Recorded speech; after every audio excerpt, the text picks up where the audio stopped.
그들을 보시며 이르시되 그러면 기록된 바 건축자들의 버린 돌이 모퉁이의 머릿돌이 되었느니라 함이 어찌미냐. 아민. 예수님은 종교 지도자들이 자신의 권위를 인정하지 않고 끝내 거부하는 모습을 보신 후에 그들에게 한 비유를 들려주셨습니다. 바로 포도원 농부의 비유입니다. 어떤 사람이 포도원을 만들어 농부들에게 세를 주고 오랫동안 타국에 갔습니다. 수확할 때가 되자 주인은 종을 보내 열매를 받으려 했습니다. 그러나 농부들은 종을 때리고 빈손으로 돌려보냈습니다. 주인은 다시 다른 종을 보냈지만 농부들은 그들도 모욕하고 상하게 하여 돌려보냈습니다. 심지어 세 번째 종도 같은 일을 당했습니다. 그런데도 주인은 포기하지 않았습니다. 마침내 그는 자신의 사랑하는 아들을 보내며 그 아들은 농부들이 존대할 것이라고 생각했습니다.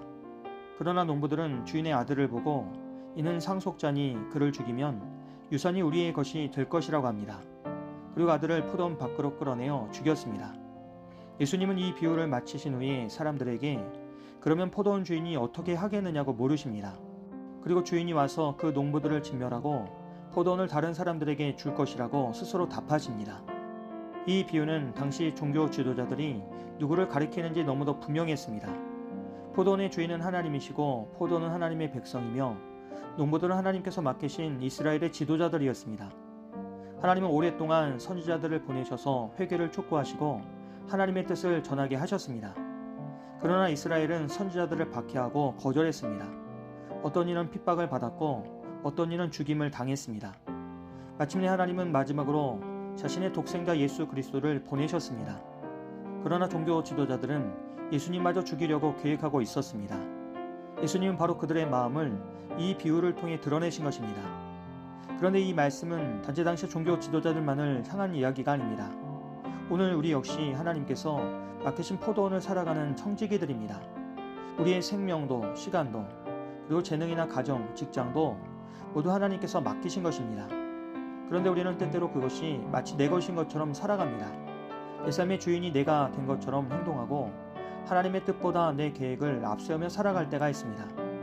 그러나 하나님은 시간이 되어 우리에게도 열매를 요구하십니다. 하지만 그 열매는 단순한 성과나 업적이 아닙니다. 하나님을 사랑하고 이웃을 사랑하며 맡겨진 자리에서 충성스럽게 살아가는 믿음의 열매입니다. 그래서 하나님은 지금도 우리의 삶 가운데에 여러 방법으로 말씀하십니다. 예배를 통해 말씀하시고 성경을 통해 말씀하시며 때로는 주변 사람들과 삶의 사건을 통해 우리의 마음을 두드리십니다. 그런데 우리는 하나님의 음성보다 내 생각을 더 믿고 있는 것은 아닙니까? 말씀을 들으면서도 순종을 미루고 내려놓고 포기해야 할 것이 있지만 계속 붙잡고 살아가고 있지는 않습니까? 포도원 농부들의 가장 큰 죄는 단순히 주인의 종들을 때리고 주인의 아들을 죽인 것만이 아니었습니다. 그들은 주인이 누구인지를 잊어버렸습니다. 그리고 맡겨진 것을 자신의 것으로 착각했습니다. 그렇게 죄의 시작은 언제나 하나님보다 내가 주인이 되는 데서 시작됩니다. 그래서 예수님은 비유를 마치신 후에 시편 118편의 말씀을 인용하시며 건축자들이 버린 돌이 모퉁이의 머릿돌이 되었다고 하십니다. 건축자들은 집을 짓기 위해 돌을 고르는 사람들이었습니다. 그들은 보기에 쓸모있다고 판단하는 돌은 취하고 그렇지 않은 돌들은 버렸습니다. 그러나 하나님은 그들이 버린 돌을 가장 중요한 머릿돌로 세우셨습니다. 종교 지도자들은 예수님을 십자가에 못 박아 죽이면 모든 것이 끝날 것이라고 생각했습니다.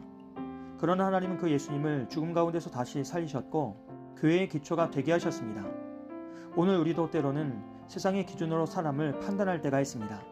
성공한 사람은 귀하게 여기고 실패한 사람은 쉽게 무시하기도 합니다. 능력이 많아 보이는 사람은 인정하면서도 연약한 사람은 중요하지 않게 생각하기도 합니다. 그러나 하나님은 세상이 작다고 여기는 사람을 크게 사용하시고 약한 사람을 통해 하나님의 능력을 나타내십니다. 무엇보다 하나님은 우리가 예수님을 우리의 삶의 머릿돌로 삼기를 원하십니다. 집을 지을 때의 기초가 흔들리면 아무리 화려한 집도 오래 버틸 수가 없습니다. 마찬가지로 우리의 삶도 예수님 위에 세워질 때에 흔들리지 않습니다. 돈이나 성공, 건강이나 능력도 우리 삶에 너무 중요하지만 그것들이 삶의 기초가 될 수는 없습니다. 오직 예수 그리스도만이 우리 인생에 흔들리지 않는 머릿돌이 되십니다. 오늘 말씀은 우리에게 두 가지를 묻습니다. 하나는 하나님께서 맡기신 삶을 주인의 마음으로 살고 있는지 아니면 청지기의 마음으로 살고 있는지입니다. 그리고 다른 하나는 예수님을 우리 인생의 머릿돌로 삼고 있는지 아니면 내 생각과 욕심 위에 삶을 세우고 있는지입니다. 우리는 이런 질문에 어떤 답을 하며 살고 있습니까? 우리의 삶이 하나님께서 맡기신 포도원을 충성되게 가꾸는 청지기의 삶이 되기를 소망합니다. 그리고 하나님께서 머릿돌로 세우신 예수 그리스도를 우리의 삶의 가장 중요한 기초로 삼으며 살아가는 우리들이 되기를 주님의 이름으로 기도합니다. 사랑의 주 하나님, 우리의 삶이 하나님의 것임을 잊지 않게 하시고 맡겨진 모든 것을 청지기의 마음으로 잘 감당할 수 있게 도와주시옵소서. 그리고 우리의 삶의 머릿돌 되시는 예수 그리스도 위에 우리의 믿음을 세우게 하시고 말씀에 순종하는 삶의 열매를 맺게 도와주시옵소서. 예수님의 이름으로 기도합니다. 아멘.